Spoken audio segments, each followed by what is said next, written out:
Hello दोस्तों, मैं विकास कुमार सिंह अपने टेक्निकल टीम रवि रंजन के साथ फिर से आपके यहाँ नए टॉपिक के साथ आए हैं, जो फिजिक्स का यानी भौतिकी का यूनिट एंड डायमेंशन है। यूनिट डायमेंशन कहने के लिए तो 9th और 11th का चैप्टर है, लेकिन 9th में इसका बहुत ही कम पार्ट पढ़ना पड़ता है। 11th में थोड़ा सा विस्तार है, लेकिन 9th और 11th ही नहीं, 10th में भी और 12th में भी इसकी ज़रूरत पड़ती है। यूनिट डायमेंशन जो है सभी 12 में कहिए, 10th में कहिए, 9th, उसके बाद 11th, किसी भी कंपटीशन, चाहे वह बिहार ITI हो, बिहार पॉलिटेक्निक हो, या एयरफोर्स Y ग्रुप या X ग्रुप हो, या नेवी SSR या AA हो, किसी भी रेलवे हो, बैंक हो, सभी में आपको यूनिट एंड डायमेंशन जो है बहुत ही महत्वपूर्ण है। इससे कम से कम 2 क्वेश्चन तो ज़रूर आता ही है। तो आज हम यूनिट एंड डायमेंशन जो है आपके लिए शुरू कर रहे हैं, और इस वीडियो को पूरा देखिएगा, अंत तक देखिएगा, क्योंकि बहुत मज़ा आने वाला है। चलिए चलते हैं अब मात्रक एवं बीमा, यूनिट एंड डायमेंशन। पहले देख लीजिए, भौतिक विज्ञान किसे कहते हैं। भौतिक विज्ञान विज्ञान की वह शाखा है जिसके अंतर्गत हम प्राकृतिक में होने वाली घटनाओं का अध्ययन करते हैं। भौतिक विज्ञान क्या है? तो बहुत ही साधारण परिभाषा है। भौतिक विज्ञान विज्ञान की वह शाखा है जिसके द्वारा हम प्राकृतिक में होने वाले घटनाओं का अध्ययन करते हैं, उसी को भौतिक विज्ञान कहते हैं। अब भौतिक विज्ञान यानी फिजिक्स के पिता किसे कहा गया है? तो फिजिक्स के पिता न्यूटन जी को कहा गया है। न्यूटन को फिजिक्स का पिता कहा गया। पहला आपका चैप्टर है यूनिट एंड डायमेंशन, मात्रक एवं बीमा, जिसमें आपका चैप्टर चालू होता है। देखिए, भौतिक राशियाँ। यूनिट डायमेंशन में सबसे पहले समझना है भौतिक राशियाँ क्या है। तो भौतिक राशियाँ सिर्फ कहिए कि जिसे मापा जा सकता है उसे हम भौतिक राशियाँ कहते हैं। जिसे हम माप ले उसे हम भौतिक राशियाँ कहते हैं। चाहे कोई भी चीज़ हो जिसका माप सकते हैं, सब भौतिक राशियाँ है।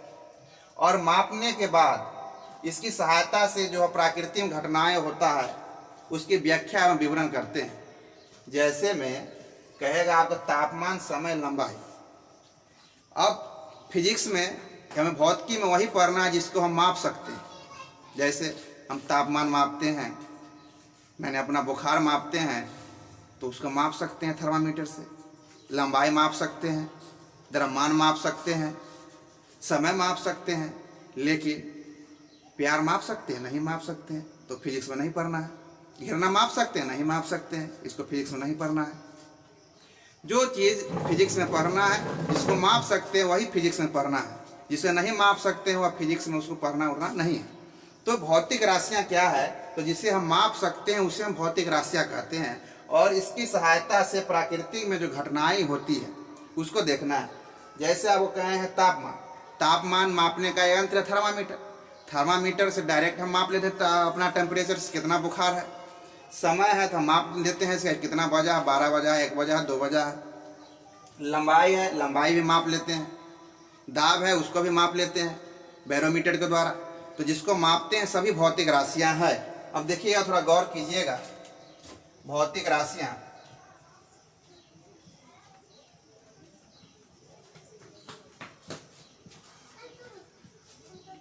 राशियाँ में ध्यान दीजिएगा, यही ध्यान देने की बात है। जैसे एक देखे होंगे लंबाई, द्रव्यमान, एक होता है समय। जैसे हम आपसे पूछा आप कितना लंबा है, तो आप कहिएगा 6 फीट। चलिए कह दिए 6 फीट लंबा है। आपसे पूछे आपका वजन कितना है, तो कहे कि 50 kg वजन है, 50 kg वजन है। कहेंगे आप कितने घंटा पढ़ते हैं, तो कहते हैं हम 5 घंटा पढ़ते हैं, 5 घंटा पढ़ते हैं। तो आप गौर कीजिएगा, यहाँ जो आप देख रहे हैं लंबाई 6 फीट, द्रव्यमान के साथ 50 kg और समय के साथ 5 घंटा आ रहा है। तो क्या चीज़ आ रहा है? 2 चीज़ आ रहा है। एक देखिए 6 है, उसके बाद फीट है, 50 है, उसके बाद केजी है, 5 है, उसके बाद घंटा है। तो 2 चीज़ है। क्या है? एक है संख्यात्मक मान, और एक है आपका मात्रक। ये 6 देख रहे हैं, 6 है या 50 है या 5 है, ये संख्यात्मक मान है। और वो फीट है या केजी है या आवर घंटा है, ये है आपका मात्रक। तो किसी भी भौतिक राशि को व्यक्त करने के लिए आप अकेले उसको व्यक्त नहीं कर सकते कोई एक चीज से। उसको व्यक्त करने के लिए आपको संख्या और मात्रक दोनों ही जरूरत है। बिना एक चीज से आप उसको नहीं कर सकते हैं। जैसे आपसे पूछ दे, अगर आप कहीं अलग गए हैं, पूछेंगे, आप स्कूल में गए हैं, आप पूछेंगे आपका घर कितना दूर है, तो आप वहाँ कहिएगा 5 दूर है, 5 दूर है। तो 5 क्या, उसको आप बोलना होगा जो 5 किलोमीटर है या 5 मीटर है कि 5 सेंटीमीटर है। तो सिर्फ 5 बोल के आपका नहीं हो सकता है। चाहे आप पूछेंगे घर कितना है तो कहिएगा फीट है, फीट है। तो सिर्फ फीट से भी नहीं होगा। आपको कहेंगे वजन कितना है तो कहिएगा 50 है। तो 50 से आपको मालूम नहीं चलता है कि आपका वजन कितना है। आप कहना होगा कि 50 केजी है, तो वजन मालूम चलेगा। तो देखिए, हमेशा दो चीज के बिना हम जो है संख्यात्मक और मात्रक के बिना किसी भी भौतिक राशि को व्यक्त नहीं कर सकते। भौतिक राशि को व्यक्त करने के लिए हमें दो चीज की आवश्यकता जरूर होती है, एक संख्या और एक मात्रक। इसको उल्टा पुल्टा भी नहीं कर सकते हैं। जैसे कहेगा कितना लंबा है तो कहिएगा 6 केजी, ये हो सकता है? नहीं हो सकता है। फिर कहेंगे आप कई घंटा पढ़ते हैं तो कहिएगा 5 फीट, ये होगा? कभी नहीं होगा। तो ये मात्रक को हम उल्टा पुल्टा भी नहीं कर सकते हैं। मात्रक जहाँ है वहाँ फिक्स है, यानी लंबाई के साथ फीट आएगा या सेंटीमीटर आएगा या मीटर आएगा, द्रव्यमान के साथ केजी आएगा या ग्राम आएगा, उसके बाद समय के साथ घंटा आवे या उसके बाद अब सेकेंड आए या मिनट आए। तो फिक्स है। ऐसे भौतिक राशियों के साथ हमेशा दो चीज ध्यान दीजिएगा।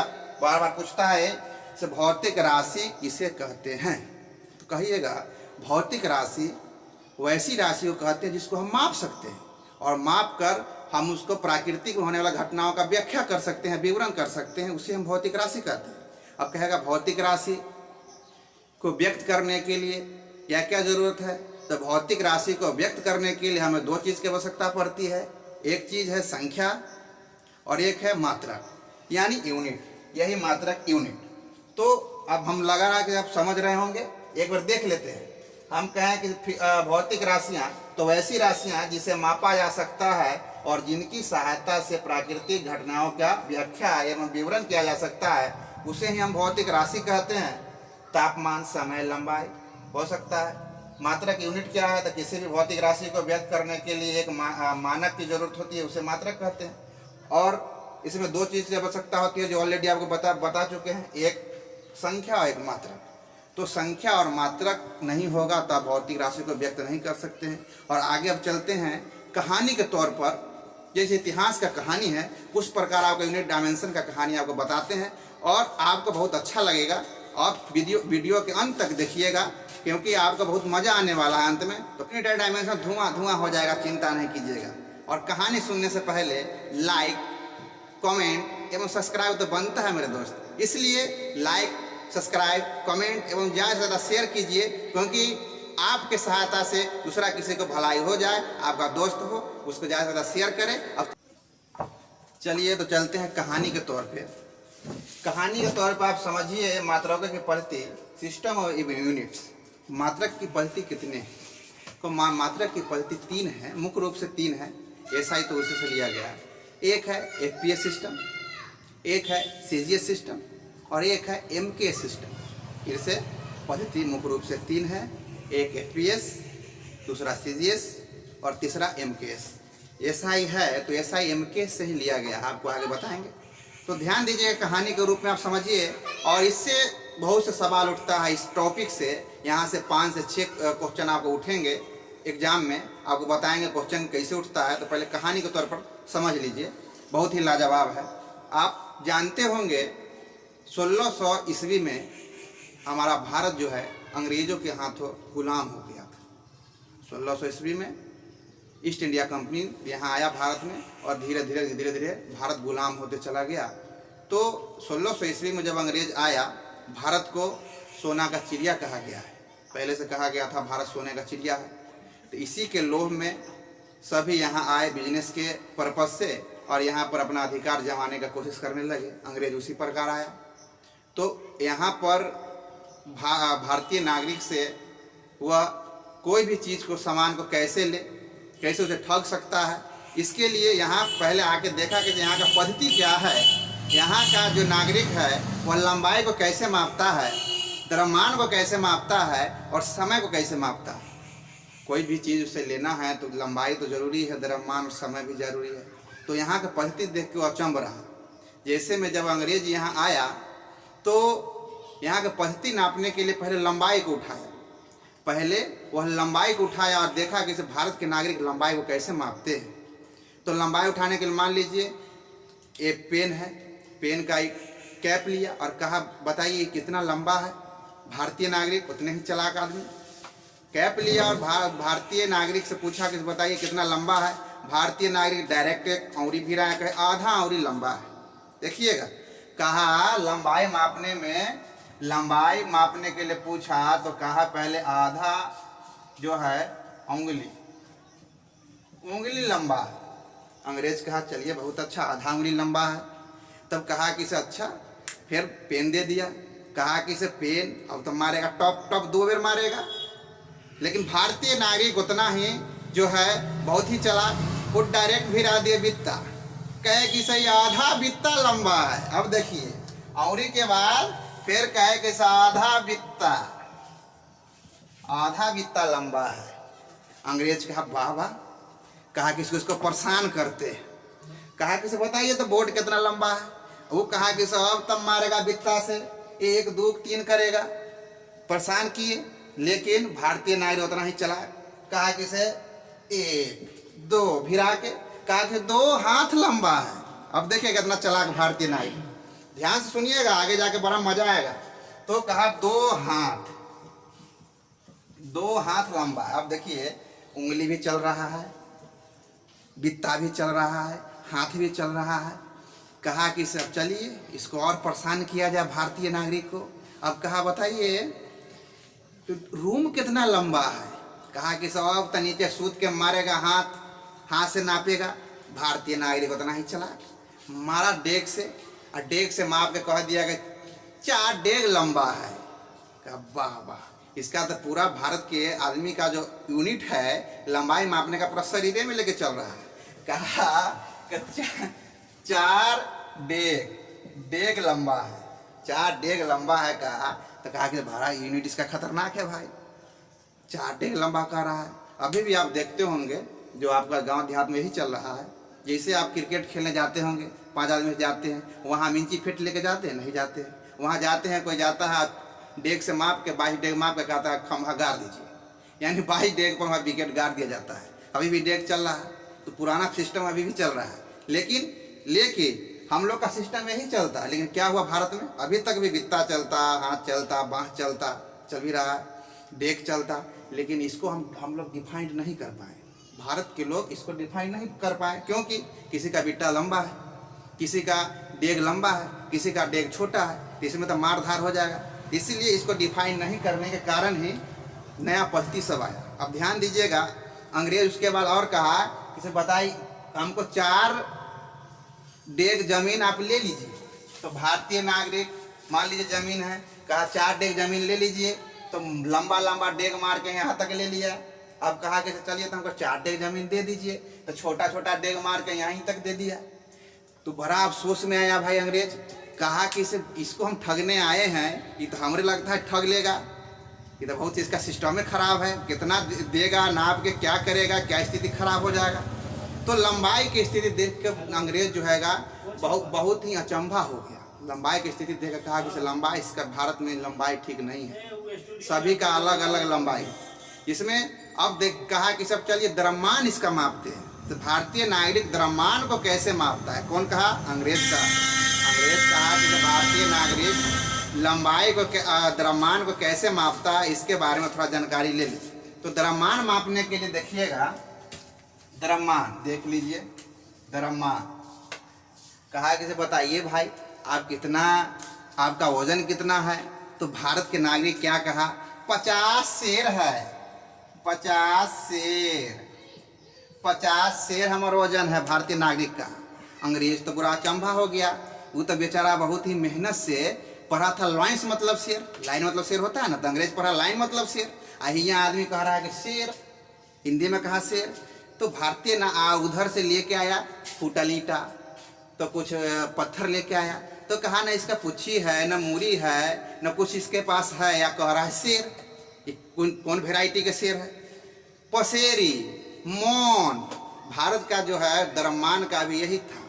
किसी को लेना है तब कहेगा 50 शेर है, मान लीजिए, दे देगा कितना दूसरा वजन, ऊपर लिखा हुआ नहीं है तो क्या होगा। इसीलिए द्रव्यमान में भारत का बहुत खराब था। अंग्रेज से भी अचंबा हो गया। इसका लंबाई देखिए, पूरा शरीर में लेकर चल रहा है। द्रव्यमान शेर पसेरी पौवा में चल रहा है, इसका द्रव्यमान भी खराब है। अगला देखता है कि इसका देखिए समय देखने का क्या तरीका है।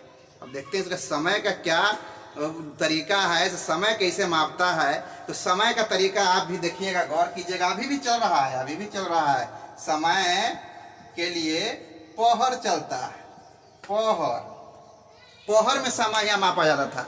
अगर एक दिन है तो इसको 4 पहर में बांट दिया गया था। अभी भी देखते होंगे, कहीं पुराना आदमी होंगे, बाबा हुआ, तो कब पूछिएगा बाबा कितना बज रहा होगा, तो आपका धूप देके कह देंगे 3 बजता होगा, 4 बजता होगा, 2 बजता होगा, अंदाज से। उस समय का ये सिद्धांत था।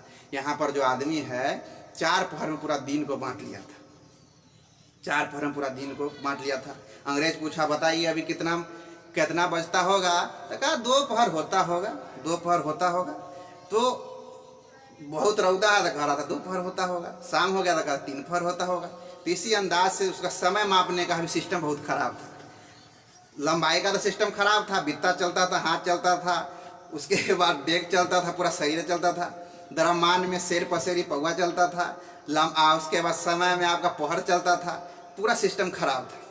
जब पूरा अधिकार हो गया अंग्रेज का पूरा भारत पर, तो अंग्रेज द्वारा कहा गया कि चलिए पौवा पसेरी, ये शेर पसेरी नहीं चलेगा, जो हम दे रहे हैं वही सी का पालन कीजिए और सभी के लिए बराबर होगा। तो अंग्रेज द्वारा दिया गया एक सिस्टम था। ध्यान से देखिएगा, सवाल उठता है। अंग्रेज द्वारा दिया गया सिस्टम था FPS सिस्टम। गौर कीजिएगा, FPS सिस्टम। F से फुट, P से पाउंड और S से सेकेंड। अंग्रेज कहा कि इसे आप फीट में, लंबाई को फीट में मापिए। अगर लंबाई मापना है तो फीट में मापिए। वहाँ बांस नहीं चलेगा, वहाँ पर बित्ता नहीं चलेगा, वहाँ पर डेग नहीं चलेगा। अगर लंबाई मापना है तो एक आपको यूनिट देते हैं, फीट में ही मापना है, फिक्स मत कर दिया। और कहा अगर द्रव्यमान मापना है तो आप पाउंड में मापिए। अभी भी देख रहे हैं वो केक आप लेते होंगे बर्थडे में, तो पाउंडे में मिलता है केक, किलो पर नहीं मिलता है, पाउंड में देता है। तो कहा कि द्रव्यमान अगर मापना है तो आप पाउंड में मापिए, और लंबाई मापना है तो आप फीट में मापिए, और समय मापना है तो आप पहर वहर में ना सेकेंड में मापिए। कौन कहा था? अंग्रेज कहा था। इसलिए FPS सिस्टम को हम ब्रिटिश पद्धति भी कहते हैं, यानी FPS सिस्टम को ब्रिटिश सिस्टम भी कहते हैं। गौर कीजिएगा, सवाल उठता है किस सिस्टम को हम ब्रिटिश सिस्टम कहते हैं? तो FPS सिस्टम को ब्रिटिश सिस्टम कहते हैं। क्यों? तो आप कहानी सुने हैं, क्योंकि अंग्रेज द्वारा दिया गया था। सबसे पहले तो कहेगा अंग्रेज द्वारा दिया गया था, तो अंग्रेज ने लंबाई किसको मापने के लिए कहा? किस में? तो फीट में। द्रव्यमान किस में? तो पाउंड में। समय किस में? तो सेकेंड में। इसको क्या नाम दिया गया? ब्रिटिश पद्धति कहा गया है। चलिए आगे की दौर में चलते हैं, कहानी को आगे सिलसिला बढ़ाते हैं। जब आप जानते होंगे अपना भारत जो है 15 अगस्त 1947 को आज़ाद हो गया। कब आज़ाद हुआ? 15 अगस्त 1947 को, यानी 14 अगस्त को 1947 को आज़ाद हुआ 12 बजे रात में। लेकिन हम लोग जो स्वतंत्रता दिवस मनाते हैं 15 अगस्त 1947 को, और पाकिस्तान 14 अगस्त को मनाता है। तो जब अपना देश भारत जब आज़ाद हो गया 15 अगस्त 1947 को, तो पूरा जो है विश्व में सबसे ज़्यादा अधिकार जो था, सभी चीज़ में दबदबा जो कायम कैले था, वह था फ्रांस द्वारा दबदबा कायम था। और फ्रांस जो है ब्रिटेन इंग्लैंड के, अंग्रेज के भारी विरोधी थे। फ्रांस जो है अंग्रेज के बहुत ही विरोधी, कट्टर विरोधी थे। तो इसलिए उसको अंग्रेज से नहीं बनता था, उसको अंग्रेज से नहीं बनता था, कट्टर विरोधी होने के कारण। आप जानते होंगे, इतिहास पढ़े हो तो जानते होंगे, 7-7 वर्ष तक फ्रांस और इंग्लैंड के बीच युद्ध चला था। तो बहुत ही विरोध था इंग्लैंड और फ्रांस के बीच। तो जो फ्रांस था वह फ्रांस भारत आज़ाद होने के बाद भारत में आया फ्रांसीसी, और कहा कि बताइए आप सच में आज़ाद हुए हैं? भारत के नागरिक से पूछा, आप जान जाइए, जब आप आज़ाद हैं, पूरे तरह से आप फ्री हैं, आपको कोई कहेगा सच में आज़ाद है तो आपको गुस्सा आएगा। तो भारतीय नागरिक को उसी प्रकार गुस्सा आया। कहा फ्रांसीसी साहब सच में आज़ाद हैं? तो यहाँ के नागरिक जो है गुस्सा आ गया, कहा हम आज़ाद कैसे न है, अंग्रेज देखिए भाग गया। तो कहा आप आज़ाद पूर्ण रूप से नहीं हैं। तो कहा कैसे आज़ाद नहीं है? तो कहा अभी भी तो आप उसका सिस्टम लेकर ढो रहे हैं, अभी भी आप ब्रिटिश सिस्टम लेकर ढो रहे हैं, FPA सिस्टम ले रहे हैं, तब आज़ाद कैसे हुआ? तो भारतीय नागरिक कहा कि चलिए तो हम सिस्टम हटा देते हैं, फिर से आते हैं वही बित्ता पर। तो कहा नहीं, अब हमारा सिस्टम अपना लीजिए।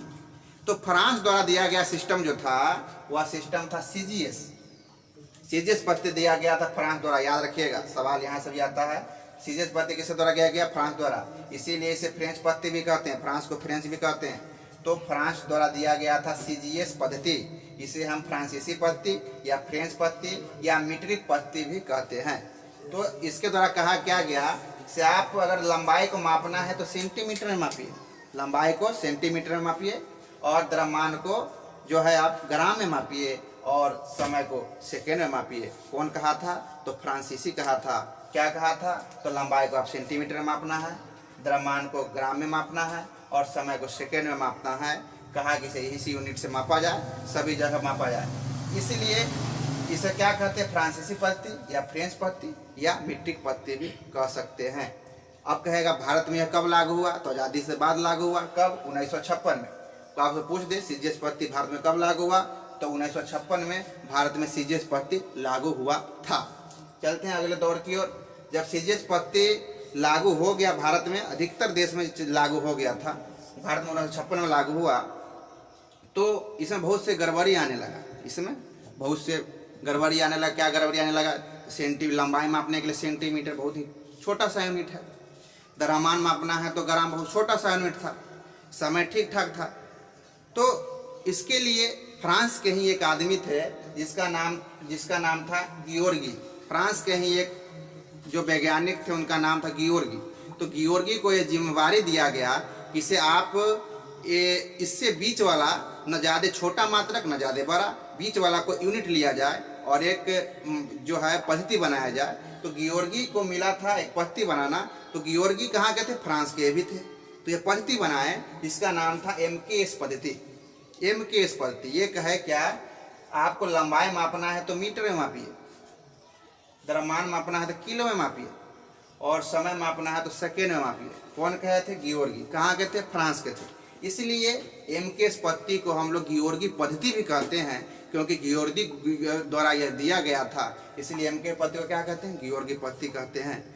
तो गियोर्गी पद्धति इसलिए कहते हैं क्योंकि फ्रांस के ही आदमी थे गियोर्गी, इनको ये जिम्मेवारी दिया गया था से कोई बीच वाला पद्धति लाया जाए जो ना छोटा हो ना सबसे ज़्यादा बड़ा, बीच में यूनिट मापने वाला हो। तो दिए थे MKS पद्धति। तो MKS आगे जब पढ़िएगा तो आपको बताएंगे आगे में, से MKS पद्धति से ही SI पद्धति लिया गया। जो SI पद्धति हम लोग अभी पढ़ते हैं, जो सभी अंतर्राष्ट्रीय पद्धति है, सभी विश्व में सब जगह ये पद्धति लागू है, SI पद्धति। तो SI पद्धति किससे लिया गया? MKS पद्धति से लिया गया। इसी के बीच में थोड़ा सा गड़बड़ी आने लगा। गड़बड़ी क्या आने लगा? सभी देश का विकास हुआ, सब आगे बढ़े, तो गांव का आदमी शहर जाने लगे और शहर के आदमी जो है विदेश जाने लगे। गांव के आदमी शहर जाने लगे और शहर के आदमी विदेश जाने लगे। अगर तो शहर के आदमी जब जाएगा विदेश, मान लीजिए भारत का आदमी है और हम जाएंगे विदेश, और विदेश जाने के बाद वहाँ मान लीजिए इंग्लैंड गए, इंग्लैंड जाने के बाद वहाँ तो लागू है FPS पद्धति। अब भारत में हम लोग पढ़ रहे थे MKS पद्धति। अब जाइएगा जब इंग्लैंड में सेब वाला के पास जाएंगे, भारत के कोई आदमी गया मान लीजिए, और वहाँ जाके कहेगा जैसे आप हमें 5 kg जो है सेब दे दीजिए, तो इंग्लैंड में जो सेब बेच रहा है वो तो बेचारा पाउंड में वहाँ द्रव्यमान माप रहा है, वहाँ तक KG चलता नहीं है, तो उसको तो बहुत गड़बड़ होगा। वहाँ जब लेगा तो उसको फिर कैसे देगा वो KG में? वो तो वहाँ पाउंड बेच रहा है।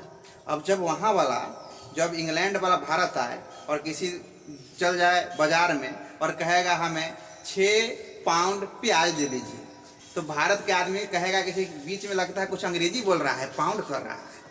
यहाँ तो पाउंड नहीं चल रहा है, यहाँ द्रव्यमान में KG चल रहा है, तो यहाँ भी उसको फिर गड़बड़ी होगा। तो यही गड़बड़ी का सिलसिला जो है चालू हो गया पूरा विश्व में।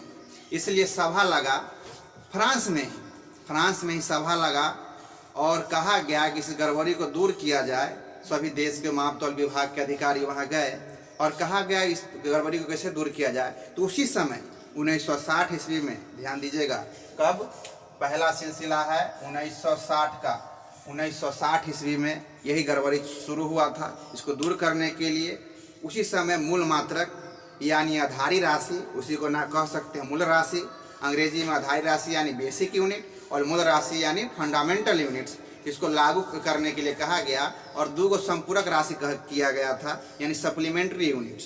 कहा गया कि से आप उस समय 6 मूल राशि का निर्माण किया गया, 6, गड़बड़ नहीं कहिएगा, 7 7वां जो आया है 1971 में आया है, 1960 में 6 ही कहा गया था। अब लंबाई एक लिया गया था, कहा गया लंबाई को मीटर में, द्रव्यमान को केजी में, समय को सेकेंड में, विद्युत धारा को एम्पियर में। उसके बाद कहा गया आपको तापमान को केल्विन में। उसके बाद ज्योति तीव्रता को कंडेला में। पदार्थ की मात्रा उस समय नहीं था, पदार्थ की मात्रा 1971 में लिया गया था। तो 1960 में मात्र 6 ही मूल राशि जो था वह लिया गया था, लेकिन इसी प्रकार गड़बड़ी का सिलसिला चालू रहा। अंत में जाके 1971 में, ध्यान दीजिएगा यहाँ सवाल बार बार ही आता ही, अंत में जाके 1971 ईस्वी में फ्रांस में ही, फ्रांस की राजधानी पेरिस है, फ्रांस की राजधानी कहाँ है, पेरिस है, उसी में एक शहर है सेवरेस, फ्रांस की राजधानी पेरिस के एक शहर है सेवरेस।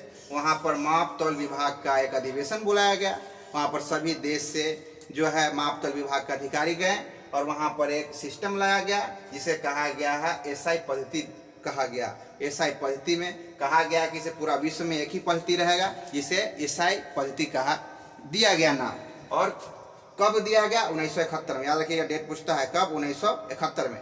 1960 में क्या था, तो 1960 में मात्र 6 मूल राशि दिया गया था और 7वां दिया गया था 1971 में, जो आपको आगे बताएंगे। 1971 में 7वां पदार्थ की मात्रा दिया गया था, जिसे हम मोल में ज्ञात करते हैं। तो थोड़ा गौर कीजिएगा, एसआई यूनिट का फुल फॉर्म क्या होता है। एसआई का फुल फॉर्म पूछता है कभी कभी, तो याद रखिएगा, system of international D units, system international D units. SI का फुल फॉर्म क्या होगा, सिस्टम इंटरनेशनल डी यूनिट्स।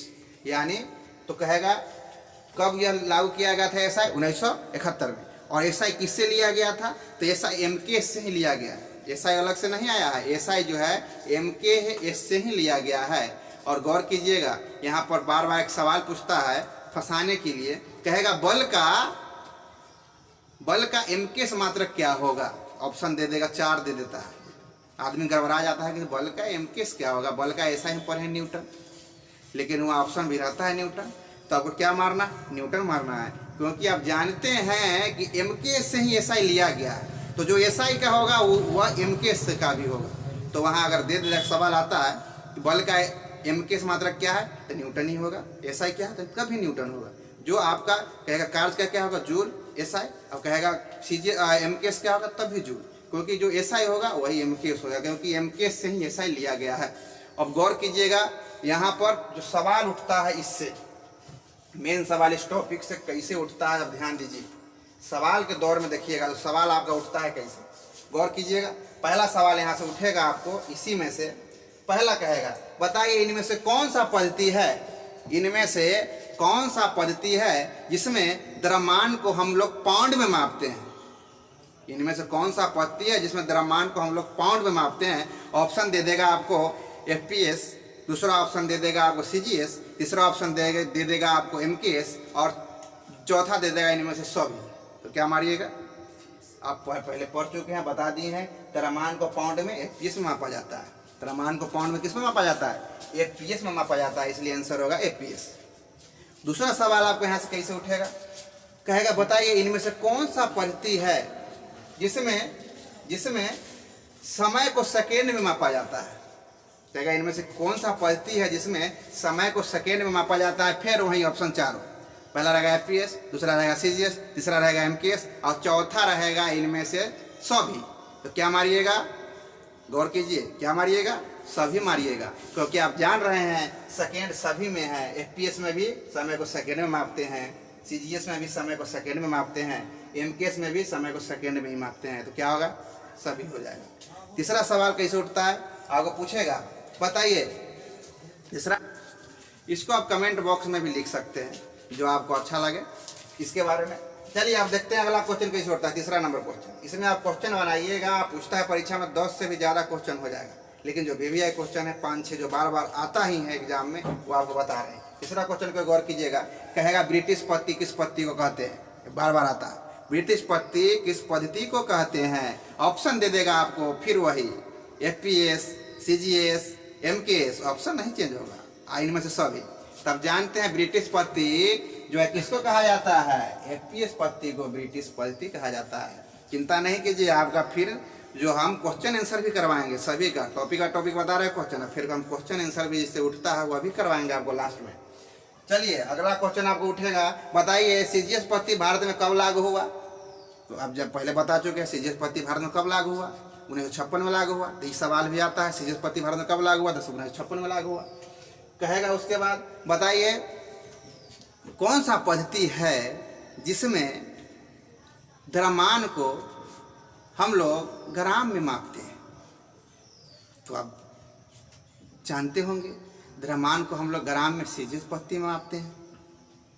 और सबसे VVI क्वेश्चन जो पूछता है, बताइए फ्रेंच पद्धति किस पद्धति को कहते हैं। तो फ्रेंच पद्धति पहले ही आपको बता चुका है, यहाँ भी है लिखा हुआ भी है, फ्रेंच पद्धति हम लोग CGS पद्धति को कहते हैं। तो आप गौर कीजिएगा इस सब बात पर, और कहानी के तौर पर जो बताएं उस पर भी गौर कीजिएगा।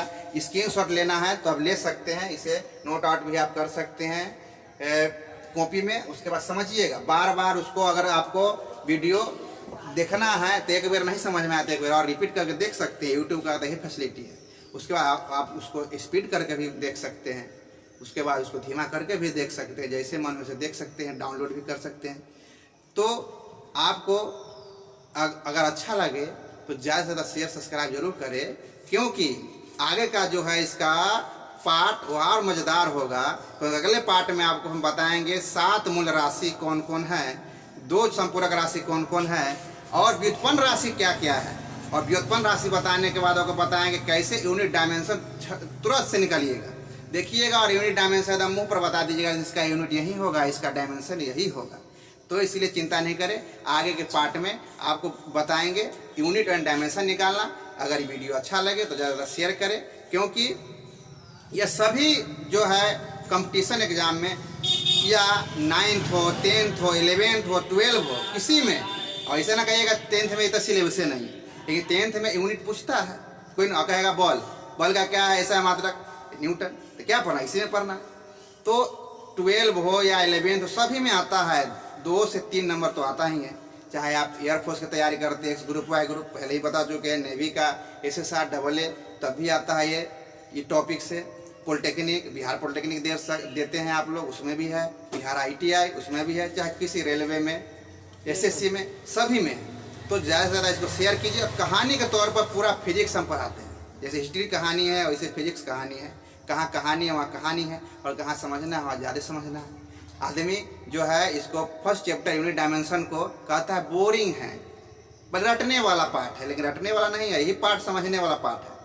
यही नहीं समझिएगा तो आपको आगे न्यूमेरिकल नहीं बनेगा, क्योंकि न्यूमेरिकल जो है यूनिट डायमेंशन से ही है, क्योंकि वहाँ पर न्यूमेरिकल में आपको यूनिट मेन लाकर ही आपको न्यूमेरिकल बनेगा। अगर वहाँ पर समय को दे दिया घंटा पर, तो उसको सेकेंड में ला के ही आपको आंसर लाना है। अगर वहाँ द्रव्यमान को आपको केजी में ना दे के ग्राम में दे दिया, तो द्रव्यमान को केजी में बदल के ही आपको उस पर सूत्र पर लगाइएगा। इसके बारे में जानिएगा उसके बाद ना। इसलिए ज़्यादा से ज़्यादा इसको शेयर कीजिए, सब्सक्राइब कीजिए, और अंत में यही कहना चाहते हैं, जय हिंद, जय भारत।